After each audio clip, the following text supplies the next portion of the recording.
Guys, it's dark in here!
Here we go.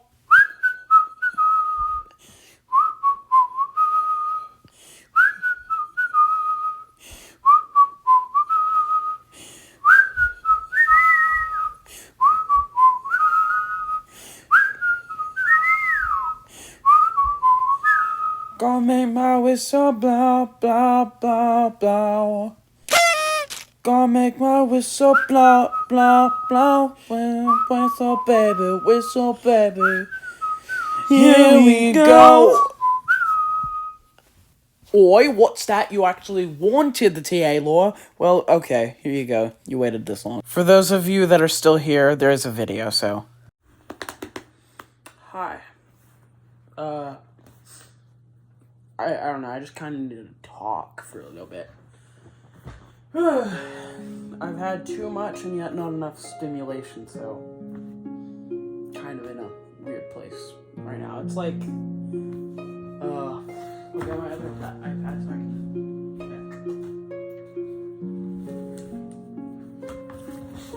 check. It's dead. Great. Oh, it's turning on, but what I'm trying to say is it's about 12 o'clock. Yeah, it's 12.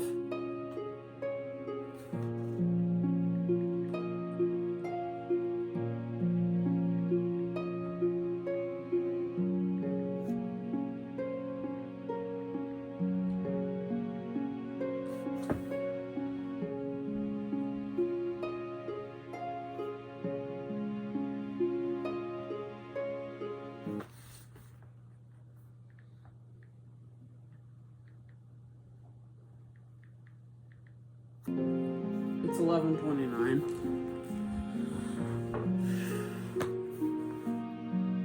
So I wanted to talk about TA.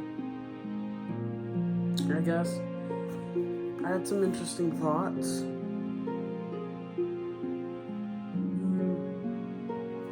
So I was thinking, I wanted to explain something so I didn't forget it about TA's reboot for season 1. It's gonna be sad, and I wanted to explain why.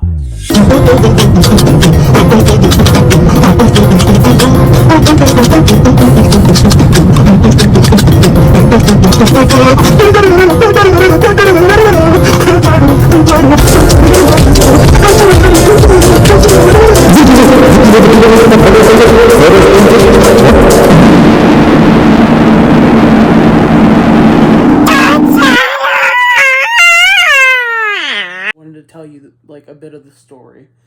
So I would title this warning, the video has TA spoilers or something. I don't know. Basically, the employer, he isn't just going to be some mindless villain set up to be TSOML's Springtrap. Vanny! Vanny! Not the employer. Not the employer. Oh my god! Oh my god! Oh my god! It's Springlock. oh, it's Not. Springtrap! What? Right? I mean, especially not when we actually are gonna I mean, what? No, nothing.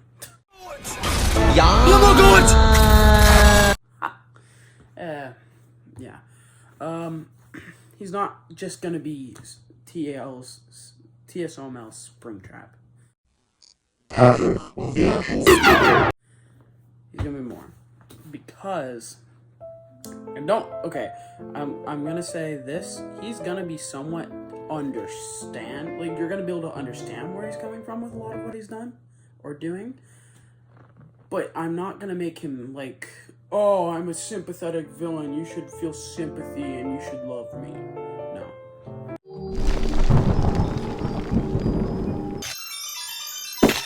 You wanted. Perfect. Bring it to the front, please. Ugh, you do want the money, right? That's exactly what I thought. Basically, I should start off with the story. The story as it was. One day, there were two partners who started something small.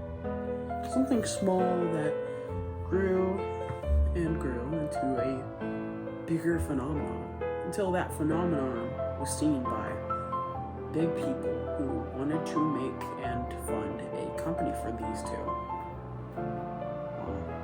Wow, the two thought, we could really have something here, so they decided together to come up with a few rules, and they said, yes, let's make this a big company. And that funded Fritzco. That was how it was created. The two people, as you could probably guess, are the employer and Daniel's dad. You see, about 10, 11, maybe less years into their dream, Daniel's dad, his name's Mike. He had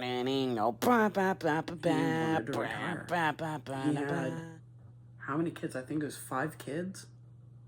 He had Daniel, he had Jake, he had Alex, he had Lizzie and Allie. 5 kids. And he just wanted to settle down.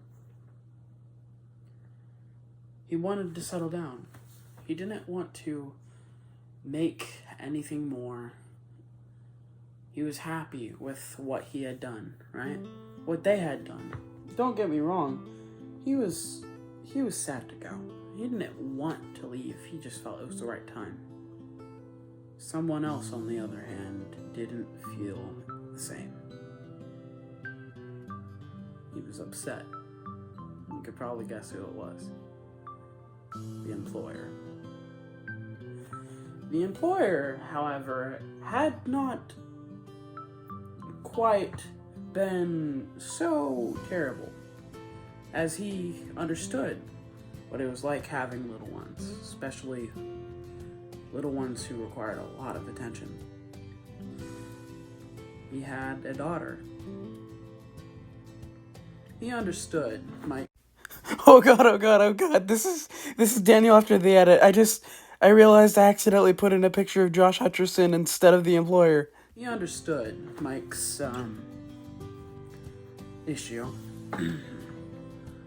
But he himself wasn't very happy, and neither was the company. The company was very unhappy with Mike leaving. So, before Mike leaves, the employer asks him for one last thing in its remaining days.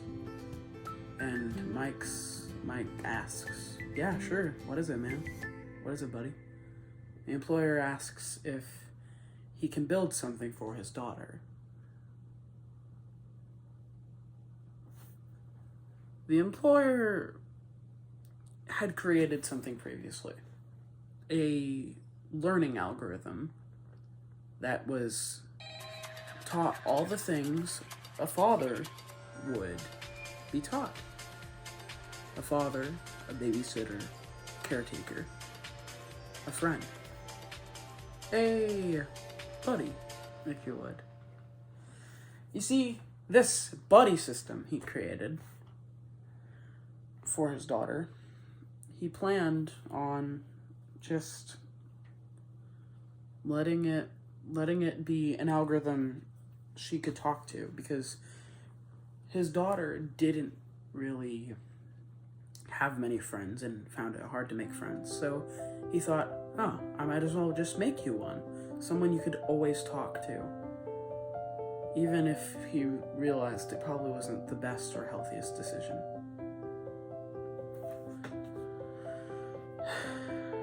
She was upset after her new buddy had been created. He wondered why. So he asked her, what's wrong? I just wanted him... He's my friend, but I can't interact with him. He's not here. He understood what she meant. In fact, this buddy of hers, it wasn't physical. So, when he got the chance, even through the broken news of Mike's leisure, his leave, I guess, his retirement, he asks for one last thing. If he could build a endo for Buddy. He was already working on something, right? I can't wait. Now to start our plan. Do you have it? I assume you do? I don't know what you'd want these rundown things for, but can I just have my money? In due time, my friend. Good things come to those who wait. Now show me the goods. Is it in there? Yeah, look for yourself. Oh my god, that thing smells. Yes. Yes. What the heck? Are you good? Thank you so very much. He was already working on a new style of endosuit. Or not endosuit, endoskeleton. And yeah, he created it. Ow.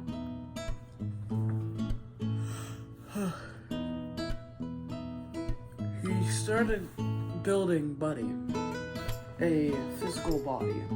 You see, there is something else I forgot to mention. Mike was very much the hands-on builder of the robots, and he knew how to do that. They both knew a bit on how to build the frame and stuff, but he just seemed to know how to make them lifelike, how to make them be able to move. But he couldn't make them move. He couldn't control them like puppets. The employer, on the other hand, could. You see, he had the ability to code and create all these fancy techniques for maneuvering them like puppets and letting them work together. A connective system that allowed him or whoever else was in control them. You probably get where that's going in the future, right? For the modern day TA, right? As we get there. So, after building the plain endoskeleton and not having a costume, the employer just nods it off, like, no, don't worry about it. It's fine. I can get one for it. She wanted a gray bunny, just like her pet Oreo. Nah, I don't know what the pet's name would be, but I don't know. Let's think. Maybe we could think about that. Headphones. Her rabbit's name was Headphones. Longtail. I like that name. Longtail. Her pet Longtail, right? He was her best friend. He was gray and had blue eyes. She had a yellow collar for him, on the collar was a little yellow bow, but she accidentally dipped it in paint and it got stained. They tried to clean it, but now one half of it was blue, one half of it was yellow. So when that rabbit died, she was upset, and the employer knew that. She wanted to give Buddy a familiar look for her, and he did. He gave her that, or he would have. You see, afterwards, after his daughter had found Buddy, and now he was in a body, he knew everything a caretaker would need for a child, that is. And when Buddy, so one day, his daughter looked at Buddy and was like, I want to be held like Dad does. You see, her dad the employer used to hold her up by her arms close to her, so she felt comfortable, yet she could freely move around. You see, he taught Buddy that, but you probably understand where this is going. Buddy didn't fully understand. You see, Buddy also had a strange design. Mike had an interesting way of making these work, right? Buddy had almost like a triangle shape for his top, but the thing is, it was open. There was nothing inside of it to make the arms move or connect it really to the legs. There was 3 pillars with tiny saw blade-like mechanics and little wires that connected to the arms. Wasn't really like an actual saw blade, it just very much looked and could act like one. Buddy, not fully understanding, picks her up like her father showed him. She starts to slip, and unsure if it was safe, he pushes her against him. This isn't very good because she still slips against the metal frame. So he pushes further until she wasn't laughing any longer. In fact, there wasn't any sound. Buddy realized in his last seconds, he tried calling for help. He shut down. He couldn't answer. He couldn't call. This is where it gets dark. And yes, you're saying, hold on, is this the Mimic? But good? But good. Is this the Mimic but good? Yeah. It is. Basically. I don't want to be too gruesome, but I'll say a little bit. There were bones and flesh inside the metal frame. There was red sticky stuff over everything, including the walls of the room. The employer was at work late until he got a ping on his phone. Or not on his phone. He got a ping from a device he had created that would alarm him if Buddy needed assistance and he wasn't available. You see, the ping didn't last for more than a second, but the employer just had a feeling that he should still check this one out. He had a feeling this could be very important. I mean, Buddy wouldn't just call if he didn't need something. And Buddy had previously experienced a moment where he thought he needed a call, but the daughter said, no, he still called. So it couldn't have been that. Buddy was trusted. Something was wrong with either Buddy or her, or both of them. He rushed home, worried. And as he got home, you can imagine, he was horrified what he saw. He looked at the robot, looked at his daughter, unable to understand what he was seeing, unable to comprehend it. He was horrified beyond belief on this monstrosity of flesh and bone and metal, and everything was wrong. He cried, "No!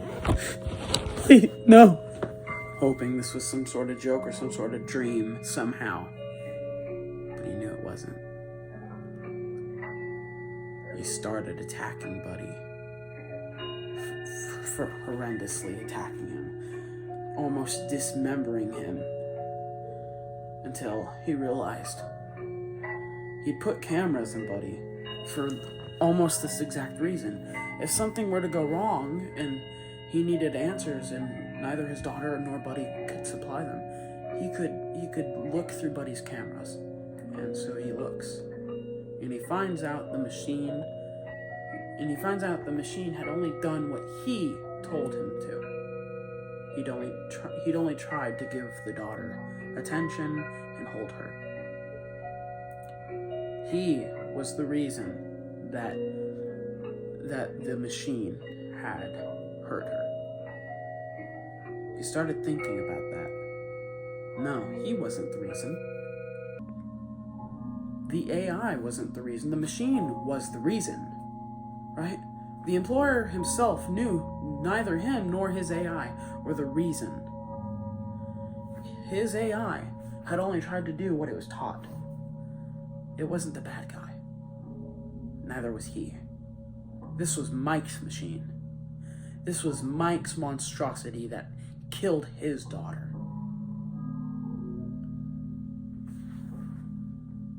And the employer, he couldn't do it anymore. So he went back to work the next day as if nothing had happened. He had informed his higher-ups and his other, I would say, adversaries on his level that there was an accident, inquiring one of their animatronics. Everyone was freaking out, wondering, what? When? Where? How? What happened? And he said, there was an accident with a newer model animatronic that Mike had made for them. And they freaked out. Are you crazy? What happened? Someone died, he said. They all freaked out. Is he trying to take us down? He had the chance to tell the truth here and say, no, it was a mistake. Mike would never intentionally hurt him, right? He would never intentionally hurt anyone. But he didn't. He simply said, I believe this was an act to try to take us down. He was jealous that we were going to continue without him after his retirement, using his work. One of them quietly said, wait, didn't Mike say that he would come back sometimes and help us? The employer stared deeply into his soul, as if he was thinking of all the ways he could tear that man apart. He tilted his head. That might be an interesting thing to bring up. Why don't we talk about that later? Okay, the younger man thought. So, as the employer wavered their conversation to make Mike the enemy, he began to say, oh, I've got an idea. What is it? I know exactly how we can get back at him. All you have to do is get him here and we'll out him, he says. You can make him admit that in front of all those people that he caused an accident with their animatronics, that he tried to take them down. This was only a ploy for what the employer really wanted to do, and not only that, he still had to have a talk with his new friend. This man, a young man named Damien, had gone back up to the employer and was like, hey, are you ready to talk about that? Sure, he stated. Meet me in the back room. Okay, he answered. And as he went back there, the room locked. It was dark. There was another exit, but he didn't have a key. You see, the lock was on the wrong side, and he couldn't get out. Hey, he wondered, is anyone there? A man in a dark, gray suit, not human, rabbit, walked into the room and quietly said, Don't worry, I'm here. That's all I'll tell you about that, right? That's all I'll tell you about that event. I want you to guess what happened, and guess you will.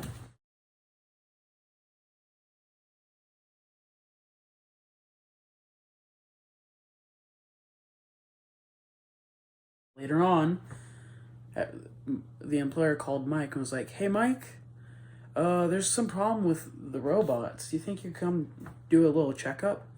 And by later on, I mean this was like a week or two after this event, after his daughter died. Still fueled by rage all this time later, he just kept going. It kept fueling him. He was so interested in the idea of making Mike pay for all of this, right? It was Mike's fault. So Mike would get what he deserved. The employer wanted to curse Mike's entire family if he could. His wife, his kids. It was a shame. He liked his kids. But he knew he couldn't lay a hand on Mike without getting in trouble. But there was something someone else could do, he thought. There was other ways to make Mike pay. You're now starting to say, is he worse than Afton? Yeah, kinda. Whenever I created TA, I had no intention of making it, like, good. I was just like, hey, fun story. And now I'm like, let's really get in there and make this a great story. Let's make this amazing. So, when Mike eventually comes over, he has to bring his kids because his wife is at work. So, the employer agreed to let the kids roam around, have fun. He would give each of them tokens so they can play the games and get some food. They were guests of the owners, so they got special treatment. Or at least, they would for a little while. You see, the employer had a devious idea, a very horrible idea. He would make Mike pay, and not only would he make Mike pay, he would make Mike pay by giving him the gift Mike accidentally gave the employer. Now, instead of talking to Mike like a real man and being like, "Your machine killed my daughter," or telling him, "Mike, your machine killed my daughter, help," he was like, "No, now I take one of your kids." And there it is. There's the Afton moment, guys. We did it. That's perfect. Also, it's even worse because I think it's even worse on the employer side because he only had one kid. Mike has 5. So I shouldn't say that, but he's got kids to spare. Editor Daniel here, guys. I just realized this implies I am one of the kids he has left to spare. I don't like that. As 1 out of 5 kids myself, I don't want to be the one to be. I don't want to be the extra. I don't want to be like, oh, it's okay, we'll let him die. We got 4 others. But yeah, so the employer, the employer lures the youngest into the back, where an old suit was. An old suit. Right? What could possibly... No, wait, you know what? No, let's do something else. The employer wanted to bring any of them into the back. He knew of one that was absolutely horrible. One of the boys who was really bad. He was a jerk. Nobody was sure what his problem was. The boy was Alex. The employer wanted to get the worst one, as to not play into his guilt of taking someone else's child. Even if he felt right in his revenge, there was still that bit of guilt nagging at him. Don't do it. He was like, Okay, I'll just take the bad one. I'll make sure that the bad one just disappears. No one else has to deal with it. whatever. He had to tell himself to get it done. Which sucks, right? Alex kind of sees this dark figure in the back of the restaurant in a dark corridor. He's curious about it. So, being the a-hole he was, he tells the youngest, Jake, "Hey, Jake, come with me." And Jake, who wanted nothing more but to always spend time with that older brother, because he adored him, whether or not Alex ever understood that, he agreed. Look down that hallway. The employer saw 2 of them. Now this was just even better. There was 2 for the price of 1, right? 2 birds for 1 stone. 1 daughter, 2 sons. Jake didn't see anything in the shadows, but Alex knew there was a guy down there. There was something down there. He genuinely saw it. Not necessarily afraid, wondering if he really did. He just sent his brother down there. He was like, "Hey, go down there. I saw something. It was really cool. I wasn't sure what it was, though. Maybe you could find it. I can't see it. You know, I have bad eyesight." He wore glasses at the time. Jake agreed, reluctantly, so he started going down the dark hallway. It wasn't the son he wanted, the employer thought, but hey, he would take any amount of revenge at this point. And so he did.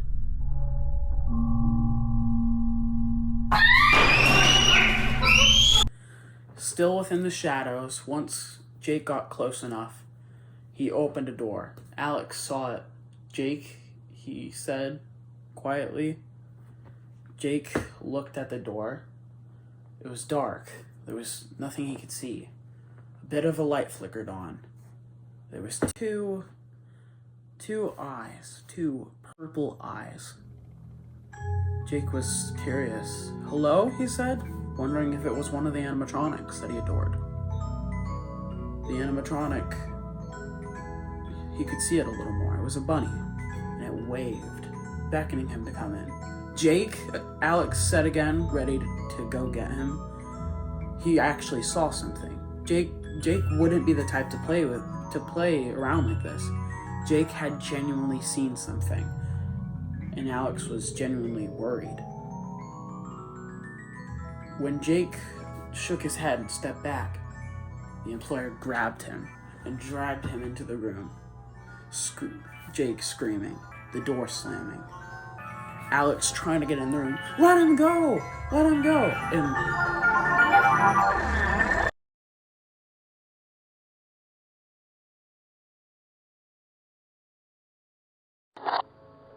sorry.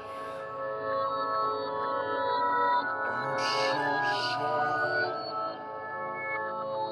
This wasn't how it was supposed to end.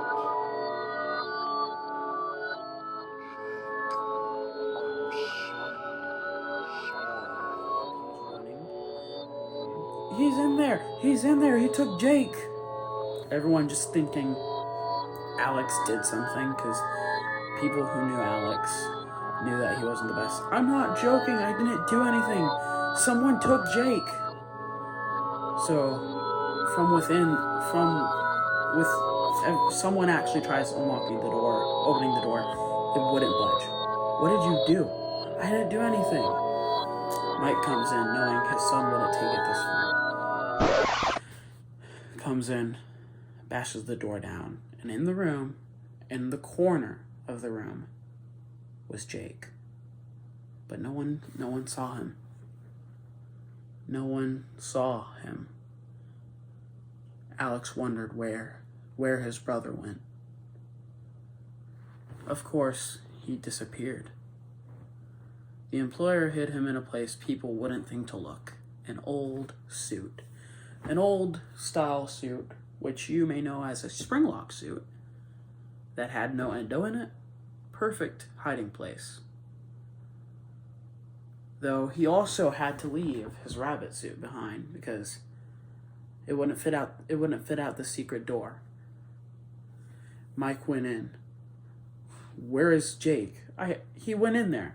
They look on the cameras and see this dark, shadowy figure, right? They see this dark figure, that looks in the shape of a bunny, walking in and going down there. So they know someone was in there, meaning someone actually did something to Jake. Right? That's all I want to say about that. I'll let you think about that.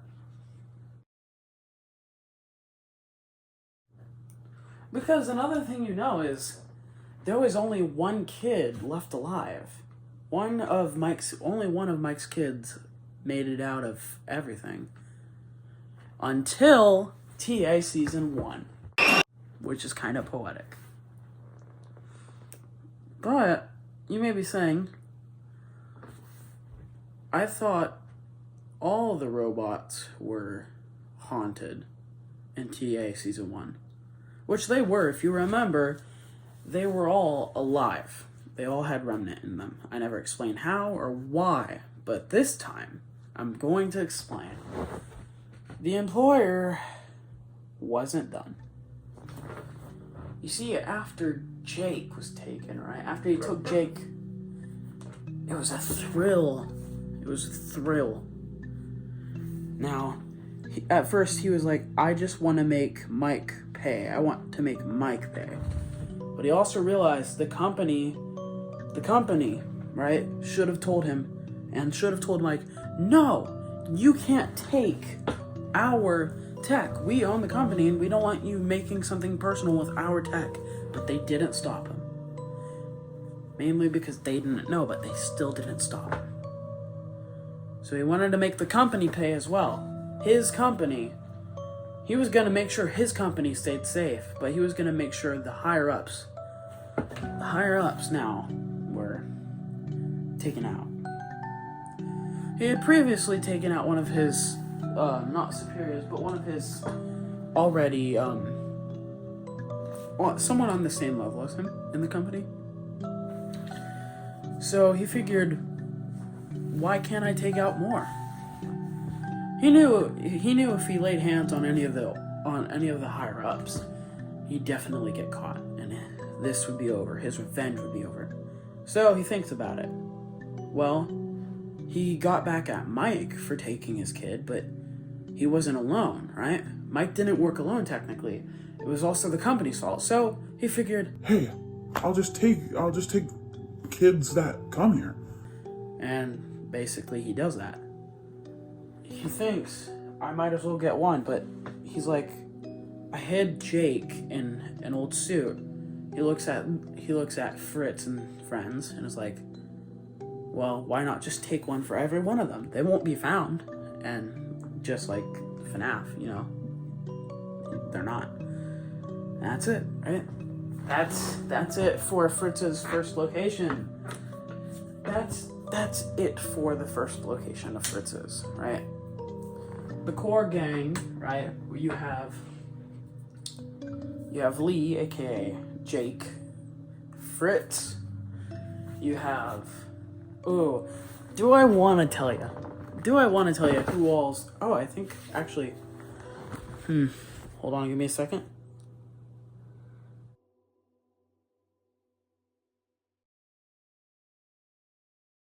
It was our wedding day. Sorry, it was our wedding day. No, it wasn't. We got a divorce. No, we just got a divorce. He needed a victim for every one of the characters.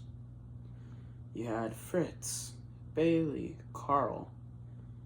And you had Kylie, a cat, who a little bit after this event was taken away.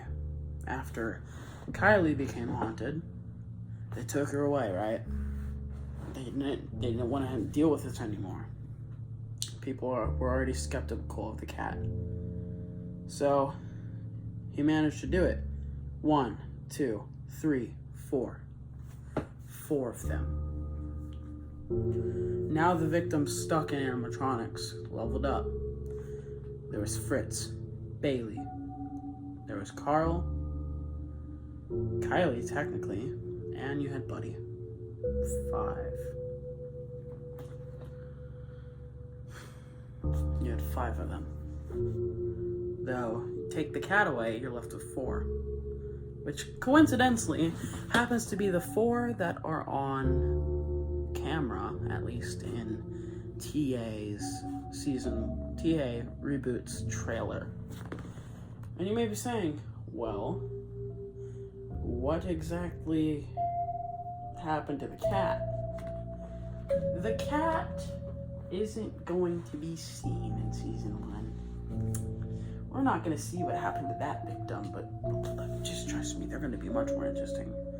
What if I told you there was someone else? Another.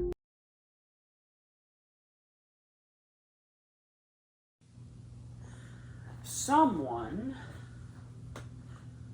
who was a victim of the employer, but they didn't get their suit. They never got a suit. No. They never got a chance to thrive. They were forgotten about. He purposely gave everyone else somewhere to call home, to inhabit, and he left them to rot as a corpse. They wouldn't take that. So, they became something more. A ghost of sorts, haunting the building itself, giving it haunted life. In a way, it didn't give life to the others. It gave life to itself. At night, there was a night guard, right? At night, the night guard would always say, there's this strange purple-looking animal, and it looks so lost, so scared.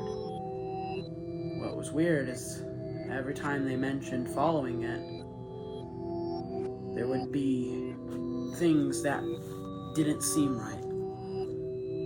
For example, one of the guards was brought to the kitchen by this strange animal. What could possibly be wrong? They wondered. They weren't sure why an animal was this color, this strange color, it almost looked like a squirrel, maybe a ferret. They followed the animal, and they were like, "Oh, come here, little guy, it's all right." But one by one, they were each picked off, and they quickly fled after getting harmed, causing the company itself to crumble little bit by little bit, in money, that is. What happened to the first guy who went in the kitchen?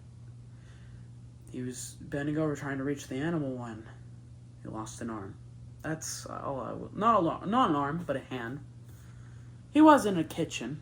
Something sharp may have fallen, and he may have become Captain Hook. Let's say that. Each one was picked on by this creature.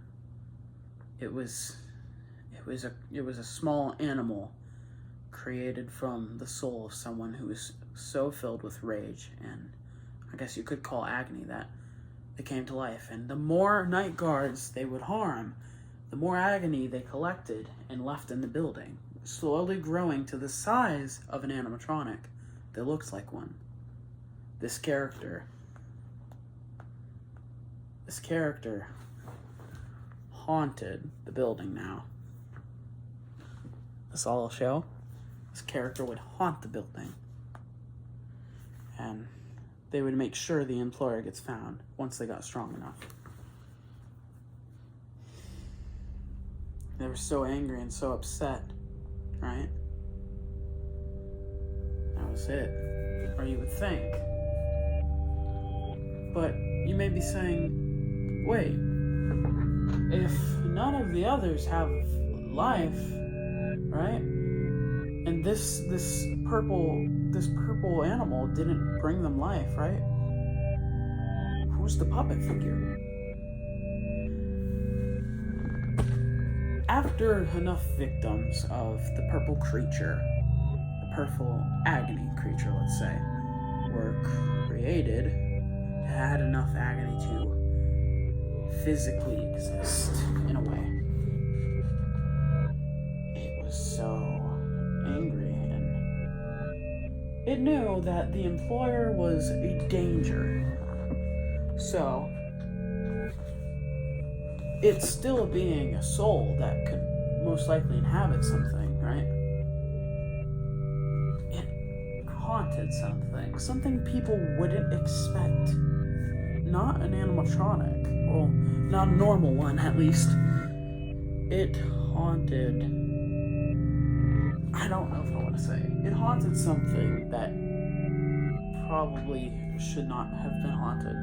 But it's interesting because it proves in TA's universe, in TSOML, you can haunt things that aren't just robots, right? And so I'm basically confirming you can haunt a microwave if you really tried hard enough. I'm so angry!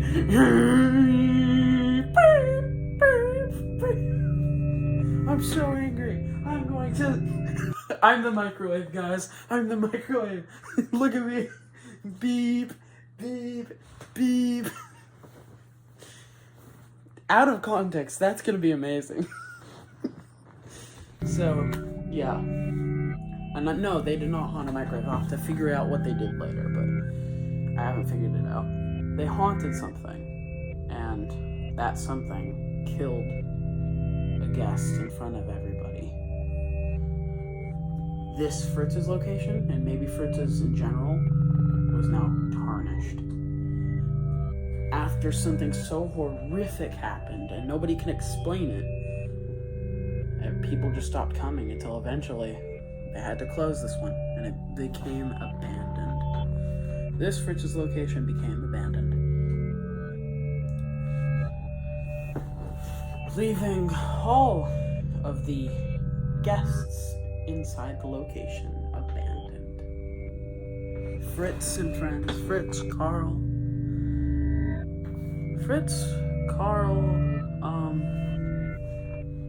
Bailey. So Fritz, Carl, Bailey, the purple agony creature. Not the cat. The cat was taken away. A little bit before this, right? A little bit before what I'm about to tell you. After it was abandoned. It was taken away for some other purpose. Probably by the employer to do something. I don't know. The four of them were there alone. Until one day, someone shows up at the location. Bringing someone in. Something in.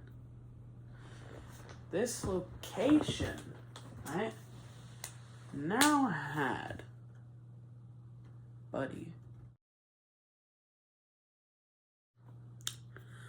The employer brought Buddy, his daughter's his daughter's robot, right, to the location, and he knew something was wrong, right? And he basically does the whole Afton thing where he's like, oh, wait, these guys are alive? He figures out they're alive. He isn't exactly sure how, but he wants to figure it out. But unlike Afton, he never figures out Remnant. He never understands this stuff. And because of that, they never get to attack him. They never get to kill him. So, now that the robots are basically his friend, because they don't know this guy is the one who hurt them, it's even worse. Because the first one to come to life is Buddy. It's Buddy, obviously. And, well, Buddy, being his daughter, unsure why this is, everything that's happening, that she's a soul stuck in a robot, once she kind of figures something's wrong out before he does, she brings the others to life. And there you go. Buddy is the puppet. And yes, very technically, the purple creature, I'm not going to tell you their name. I want to keep this new character a secret, man. The purple animalistic creature is the one you should not have killed. Or at least that respective. Right? So yeah, we're getting closer to the modern timeline. Everyone is brought there to basically keep in storage. But wasn't over yet. A Fritz's that had been created, but never opened. Truly abandoned after creation because the company went under after its creation and they were going to rebrand.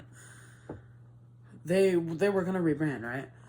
But the place never got to open because it was too risky.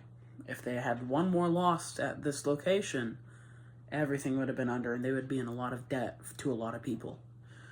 So they closed it down and just accepted Fritz's was never going to be a thing anymore.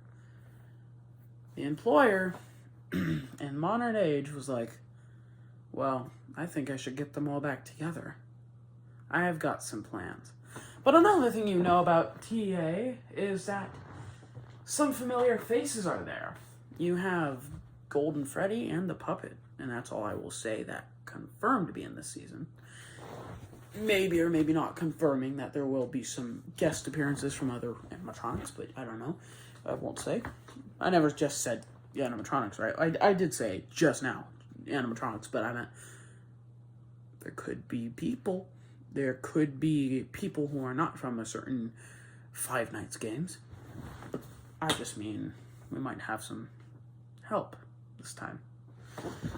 Might not survive the nights alone. Daniel might actually have a friend. Don't know. Maybe. So, basically, Daniel just... he gets called back. And I won't tell you exactly what happened to all Daniel's other siblings. If I did, I'd have to start with Lizzie, but Alex is pretty much the same. He was sent to his doom by the employer. The oldest, right, being Daniel and, well, actually, Allie was the real oldest, but below her, out of the surviving, were, let me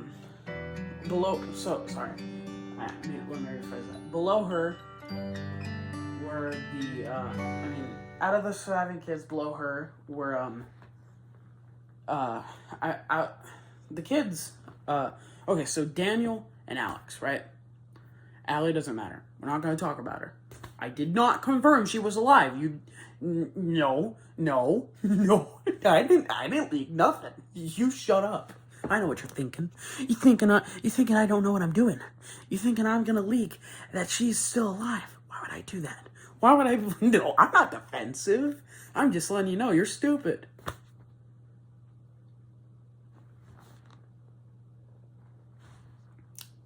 Yeah, so Alex and Daniel, basically Alex is sent to his death, right, by the employer. I don't know what to say about that. And because of this, because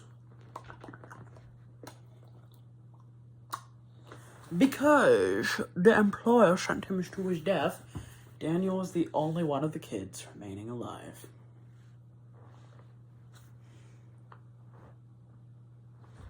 Because Daniel was the only one of the kids remaining alive, he was the only one that the employer had to get now. If he wanted, that is. He could simply stop. He never actually meant to kill Alex. Right? He never meant to kill Alex, make him another victim, but there was almost symmetry that he killed the boy that practically sent the other to his doom. It was very symmetrical. I'm making the connections here. We making connections now, boy. Okay. I'm getting tired, so we're gonna finish this up.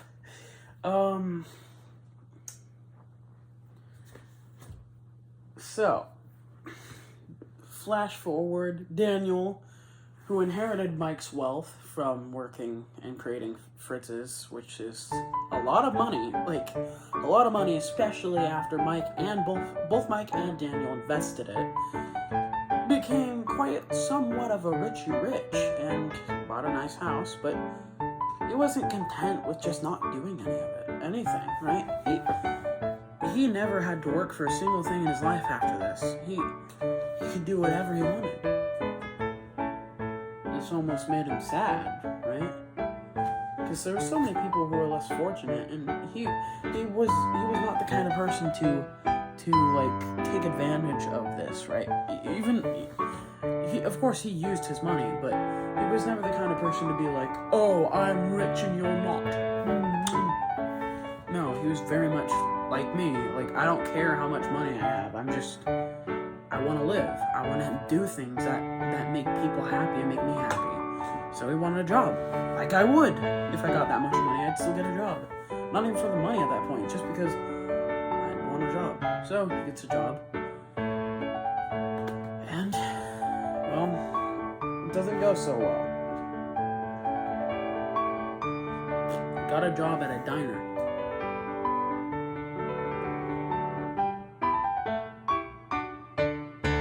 Think that might be an interesting job, right? But no. It was quite boring and he got fired. Just laid off, I guess. He was looking for another job, maybe something he would know and that nobody would really want to fire him for. When something interesting came up, a name he remembered, and it was an email saying, I hope this letter finds you in good health. I was a friend of your father's and wanted to know if you would be interested in doing a job for me. How ironic, how perfect that Daniel was being offered a job at this time. Right? He wasn't sure who this friend was, but he quickly responded back, yeah, sure, I'd be happy to at least entertain the idea. Do you have maybe a place where we can meet up? The employer says, sure, let's go for a coffee. Do you think you could go to insert place? And since this is the modern timeline, I'm not sure how much more I want to tell you, because this is going to be in episode 1. But this also does help me do that. So, Daniel agrees. And when he gets there, he's surprised who it is. You, he asks. Well, hello, Daniel. I'm surprised. Do you remember me? Yeah. What was your name again? I was so young when Dad left the company. The employer was at least happy that Daniel remembered Fritz's. Yes, you were. Well, don't worry about my name for now, he says. Sorry. I have a wisdom tooth growing in and it hurts. So I have to, pull on it.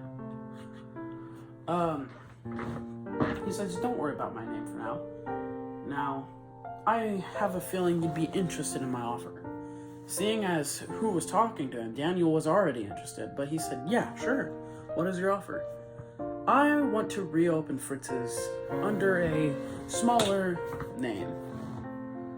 Well, he wasn't quite sure what he was talking about, right? But you know how, I guess I should say this, you know how Fazbear Entertainment started out as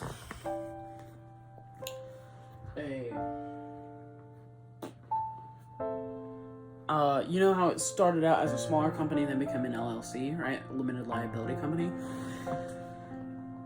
Basically, they did the opposite, right? The employer is trying to do the opposite. They started out as an LLC. Technically, considering Lee exists at some point in the timeline and Jake is haunting him, technically, they had a company before that. Maybe. That's all I'll say.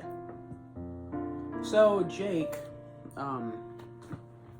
basically states, no, sorry, not Jake. Blech.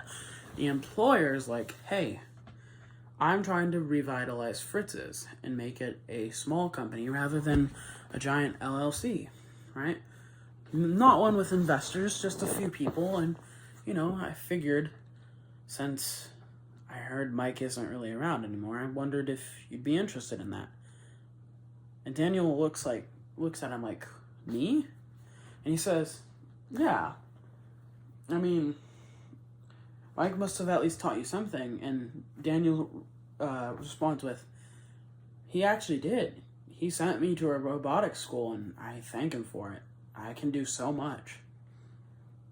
And this intrigues the employer because he wonders maybe Daniel can figure out the answer to why they're alive. But not asking him directly to do that because he doesn't want to admit, hey, I killed them. Daniel is like, so, what exactly did you want to offer me? I wanted to see if you wanted to be a night guard of sorts. Oh, Daniel said. Like, I would work nights? Yes. Yes, you would work nights. I'm sorry, I don't really think I can. At least hear me out. I wasn't quite finished. Okay? You would also upkeep the place. You would practically be the owner, in a way. You would own the building under my ownership. You could refurbish it, add anything to it you wanted, run the place, but you would also have to be the night guard, because we don't have another person. I just figured I'd offer it to you. Daniel really liked this idea. He loved Fritz's as a kid, and he hated seeing its bad memory, and since his dad really was gone, he thought, why not? The least I could do is do this, right? The least I could do for Dad is keep his brand name happy. So he agrees. Fine. I guess I'll do it. Welcome to Fritzco, Daniel. We hope you enjoy your stay. We basically just have a normal conversation from there, and it's not creepy anymore. So there you go. Now that we're in the modern timeline, Daniel is the night guard at Fritz's, and not only that is he not only is he the night guard, he practically owns the building. So for his remainder of season 1, I won't say how many nights it is, he's going to do stuff.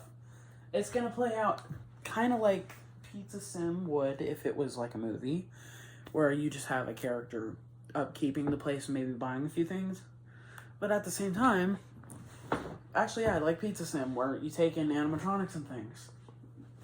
He wouldn't take in animatronics. Well, he wouldn't. But the employer would, because what I can confirm is, of course, because the future timeline has Goldie and the puppet, they, of course, return. But, like I was gonna say earlier, this is, of course, a multiverse series, meaning they have to get here somehow, which I can't explain any of the multiverse stuff or how they're getting there, because that is getting its own series in the timeline, and it has a lot of spoilers, and it makes a lot of things make sense. I wouldn't say everything, but a lot. So Basically, he's saying it doesn't make sense yet. He doesn't have any idea. Guys, this is a video I've been working on for over a year. Over a year.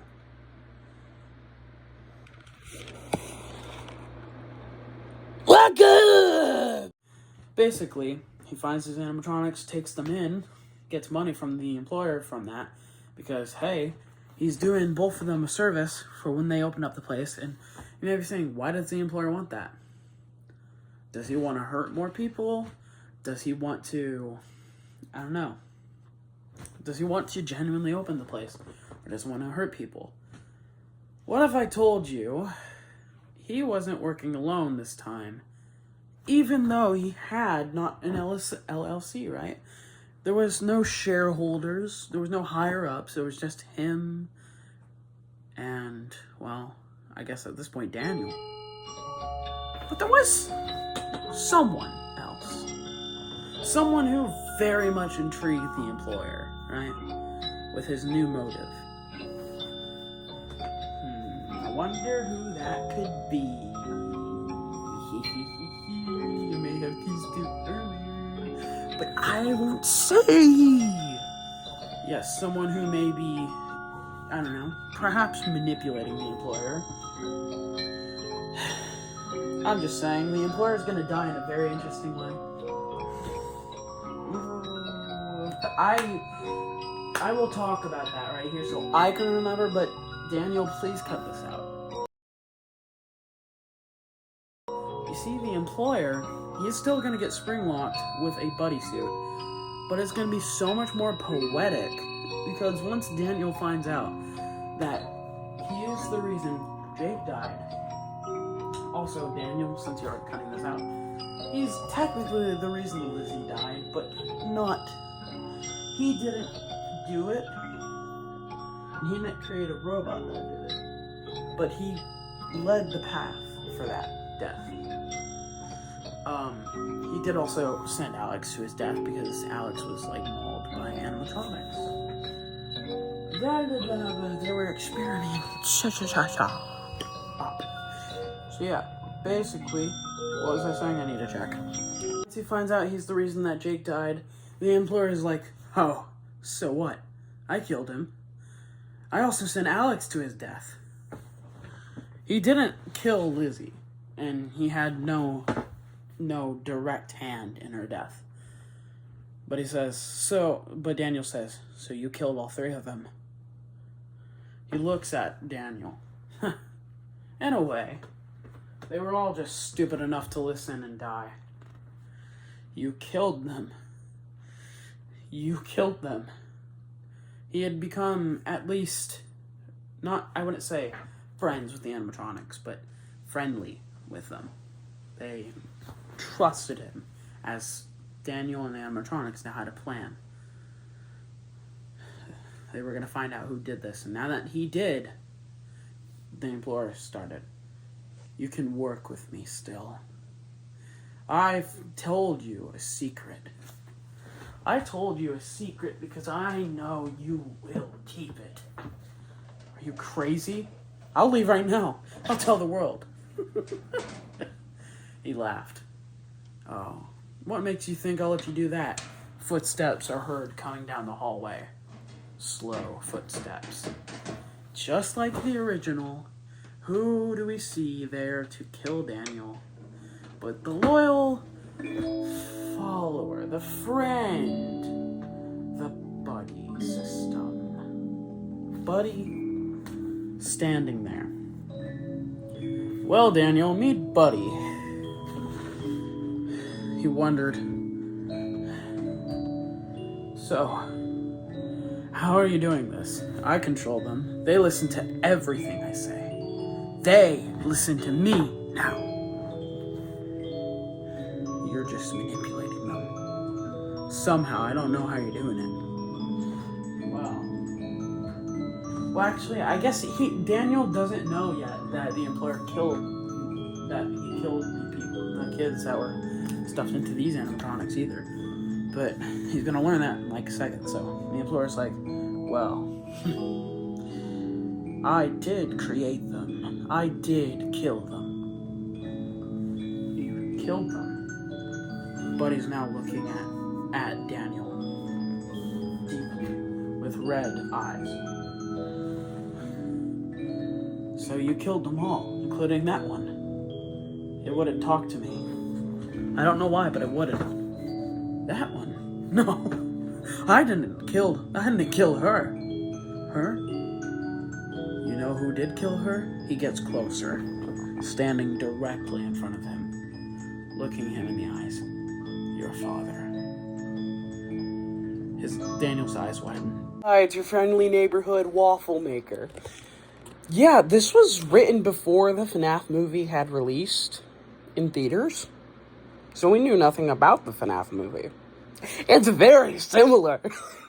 And Secret of the Mimic had not yet been announced, and I don't think Ruin released around the time I wrote this. Maybe it had. I think maybe it had, because the Tales books were also releasing, I think. So, yeah. Continue. No. He wouldn't. Oh, but he did. I had a daughter. Do you remember her? Do you remember her name? I don't think you would. No. You've all forgotten. You all must pay. Daniel, I liked you. You were almost a son to me with how amazing you were working for this company. It's a shame you'll have to join them now. It's a shame you'll have to forever work for me.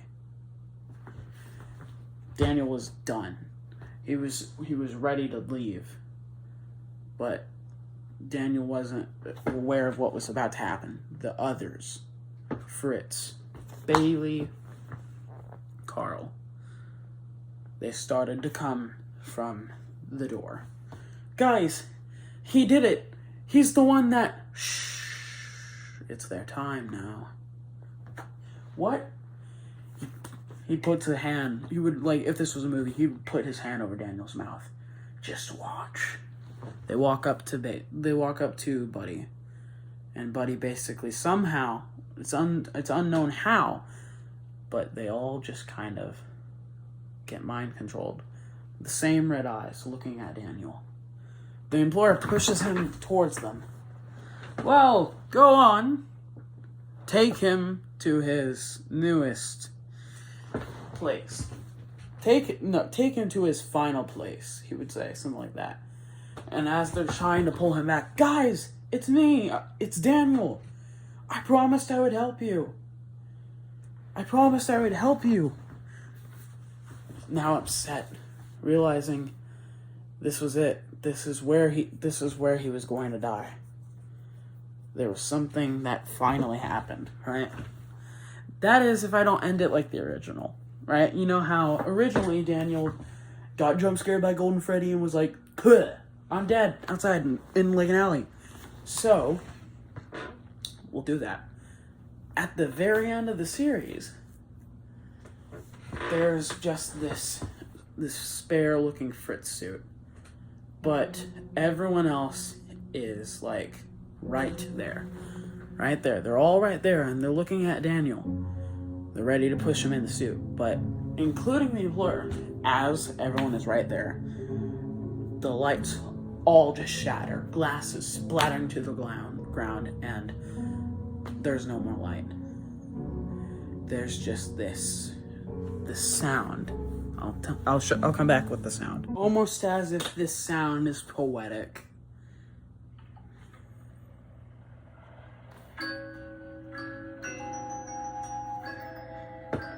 Sounds like an ending, right? 2 lights flicker on, standing in the room.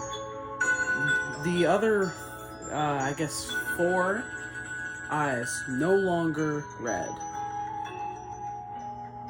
But there are 2 colored eyes. 1 blue, 1 golden. Just glowing at the side of the room.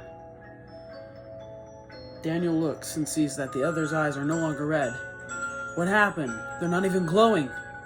The Employer... what? Huh? He's seen stepping back. He doesn't even care at this point.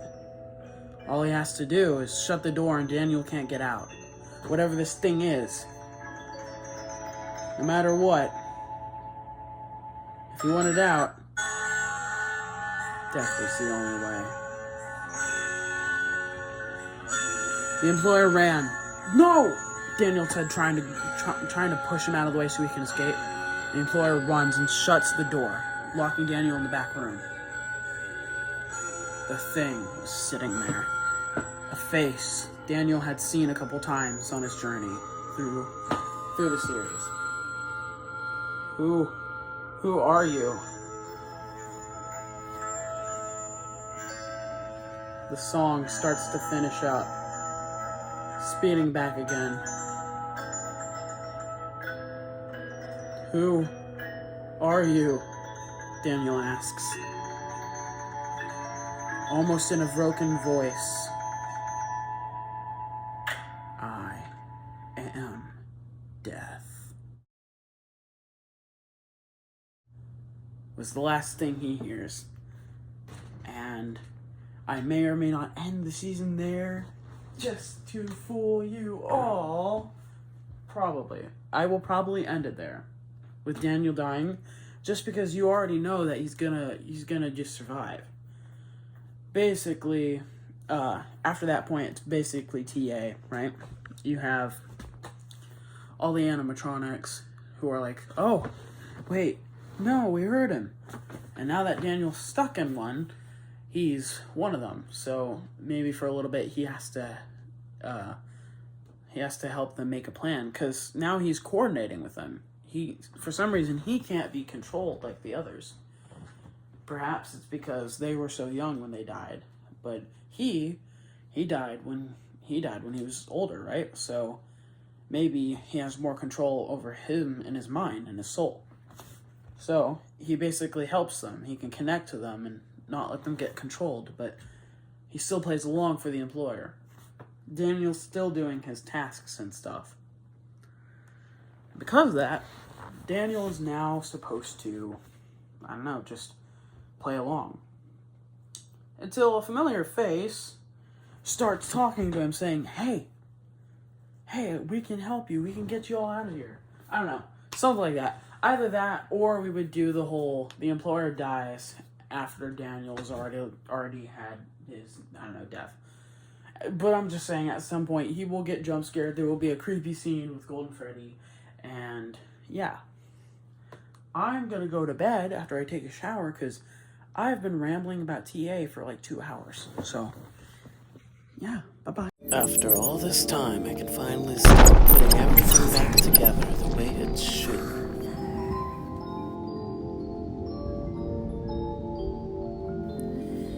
Oh, well. Father.